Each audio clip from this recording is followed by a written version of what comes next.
A watery grave.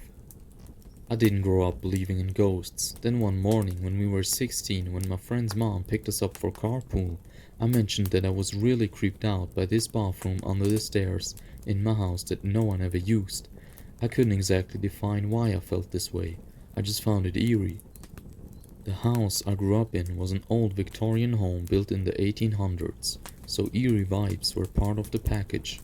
Hearing this reminded my friend of her own creepy bathroom association. She told me that when she lived in the German countryside for a year, there was a little section in the home that no one but her middle sister used, who was about 9 years old at the time. During this period, her sister would wake up with bloodshot eyes, sometimes even bruises, and feel totally exhausted. They did everything to investigate what was going on, including sleeping in a room, working with a child psychologist and a school counselor. My friend doesn't remember much from this time period, other than her sister being disturbed by something the year they lived there. She mentioned that she and her other sister, the oldest, also hated using that bathroom because they would always feel off and find thick black hairs stuck in the drain, even though each of them had fine blonde hair. At this point in the story, my friend's mom abruptly stopped the car and jerked her head around and said, "That's where the woman who once lived there killed herself. She drowned herself in that bathtub." Her mom was clearly shaken. She said part of the reason they moved was because something felt off in the house.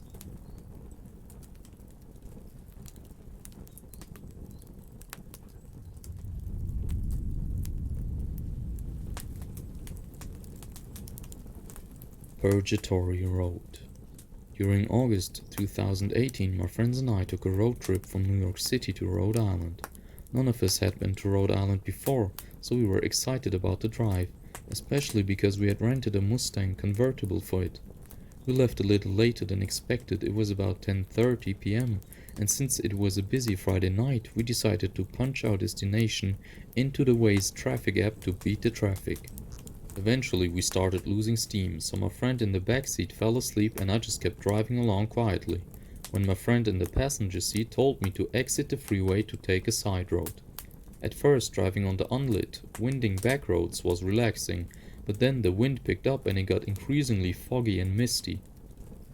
I wasn't scared per se, just a little on edge. I thought about pulling over to put the top up, but decided against it since there were no cars in sight. Heavy rain was projected for the entire weekend, so I wanted to get the most out of the convertible. We didn't really discuss what happened afterward because we were too creeped out and we haven't talked about it since. While writing this story, I decided to look it up. I spent an hour trying to retrace our route and found the little road. It was indeed named Purgatory, and though we didn't notice it at the time, Google Maps revealed that Purgatory Road was situated next to an old graveyard. Curious about this road, I researched it further and discovered that 2 teen girls had died there in August of 2011, in an accident on their way to visit the grave of Rhode Island's infamous vampire, Mercy Brown, who died in 1892. Apparently they decided to go for a drive down this dark, windy road because they thought it looked haunted.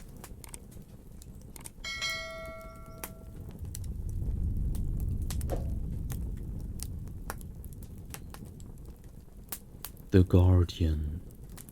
I had been on the phone with my then boyfriend and he said something that made me think he was a chauvinistic, not nice person, and I remember telling him that if he knew anything about me, he knew exactly where I was gonna go. And I hung up the phone and got in my car. I drove to the park. The sun was kind of down below the tree line, but it wasn't dark yet, and I pulled into the parking lot. I thought it was weird that there were 2 cars pulled side by side and talking to each other. When I got out, the guy in the truck just stared at me in a horrible way. You know, when someone just looks at you like they're looking through you as if you don't exist. I thought, well, this is weird. It's late and no one's ever here. And then I thought, whatever, they're leaving. I don't care, I have my own problems. I only took my keys with me because I didn't want a big purse banging around. I headed across the field which you have to cross through to get to the woods because there's no trail. I was taking my time and calming down. And then I realized it got really quiet. I didn't hear the birds and the squirrels anymore, I just heard something big moving through the woods. I thought to myself, maybe it's a dog, and then I heard the voices. The first voice is a male's voice, and he said, "I know, I saw her going this way. She couldn't have gotten that far." Then the second voice comes and it's quieter, and it says, "Shh, she'll hear you." Okay, so there are two men in the woods and they're looking for something, obviously. And I kept thinking it must be their dog, they must have lost their dog. And then I thought they wouldn't try to sneak up on it. I stood there frozen, because that's the kind of person I am. I could hear them getting closer to me. And I don't know how long I stood there waiting for them to get to me, but I was completely frozen. And then I heard the other voice. It was distorted, like if you heard someone talking through a closed door or talking underwater. You could understand what they were saying, but the voice wasn't right. It wasn't in my head because it had a volume and a pitch that changed that my thoughts definitely don't do. I could almost feel where it was coming from. It was behind me and a little above, like it was taller than me. It just said, "Go to the river now." I don't know if I was more scared of the fact that there's some disembodied voice or a person talking to me, or there are two men in the woods. I listened to the voice because I didn't really have other options. I took off toward the river. I made a ton of noise because I was just going as fast as I could, and the voice came back and said, "No, quietly." I got to the river and jumped down the embankment. I squished myself against it, squeezing down into the smallest, tightest ball I could. The voice kept telling me to stay, and I just sat there hoping whoever was in the moods was going to leave and that I wasn't having some kind of breakdown. And I kept hearing them moving through the woods, and I could tell they had split off. As I sat there, the voice just kept telling me to stay and quiet, over and over again, like it was trying to comfort me. I could hear what sounded like someone was right above me, and if I leaned out they could see me. But I had to look. I just tilted my head up a tiny bit, and I could see the tips of these construction boots hanging over the edge, and I could see hanging next to them this dirty old rope, just swinging next to them. I don't think I even thought anything. I was so scared. I just tried to not breathe. It felt like hours, but I know it couldn't have been that long. The voice even was completely silent. There was nothing but me hearing this man breathing. He started to walk away at some point, and the voice kept telling me to wait, so I waited. And finally the voice said, "Go now to the field, go now." It was screaming at me so loud, so I ran through the woods and just got out to the field, far, far from the cars and street. It was getting dark and I could see the parking lot, but it was so far away. I'm running and I start hearing footsteps running, and first they're farther away, but they're so much faster than I am, barreling after me. And there was nothing. I fully expected to see at least one of the men there, but it was silent. The only thing I could think was that the footsteps must have belonged to the voice, and I heard it again screaming at the top of its lungs that I need to run right now. And the footsteps come back, and they're in pace with me, running next to me through the field. I had 1,000 crazy thoughts because none of this made any sense. Finally I get to my car and I see both the cars were parked in different places with nobody in them. I refuse to look behind me. If there hadn't been a voice, I would probably be a missing persons case. It got me out of there.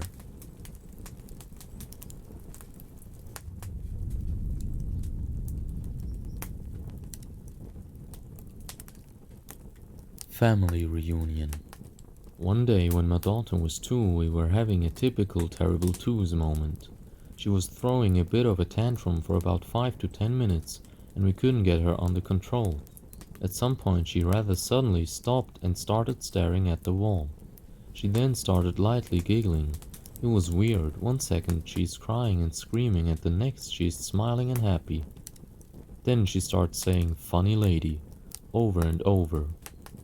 We asked her who she saw, and she pointed to the wall and again said "the funny lady." When we asked her to describe who she saw, she described my deceased grandmother. I mean exactly described her. She had never even met her, and I don't think had ever even seen a picture. Not that a 2-year-old could remember a picture.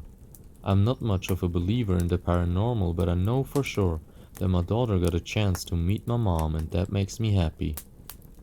When I told this story to my parents, they didn't seem as shocked as I was. When I tried to get a response from them, they looked at me and said, I guess you don't remember that you met your deceased grandfather when you were 3.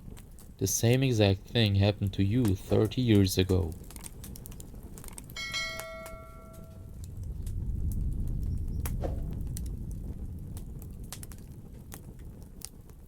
Unwanted tenants. My daughter was 4 years old when we lived in our last home. I was a single mom at the time, so it was just she and I alone in the home. I always got an uncomfortable feeling in her room, particularly the closet area, but never thought much of it. Until one evening I'd put her to bed, and as I was doing chores, I walked by her room and heard her whispering. I listened for a bit, thinking she was talking to herself, but it was definitely a two-way conversation, with her saying, "Uh-huh, okay," stuff like that. I walked in and asked her who she was talking to. She smiled uncomfortably and said, "No one." I took her out into the hall and she wouldn't say anything, but I could tell she was afraid. Finally, we went outside of the house. She said there was a man in her room who didn't want us in the house, and he had told her this and to tell her mom to leave. I moved us out a month later. She has not since ever had an episode like this.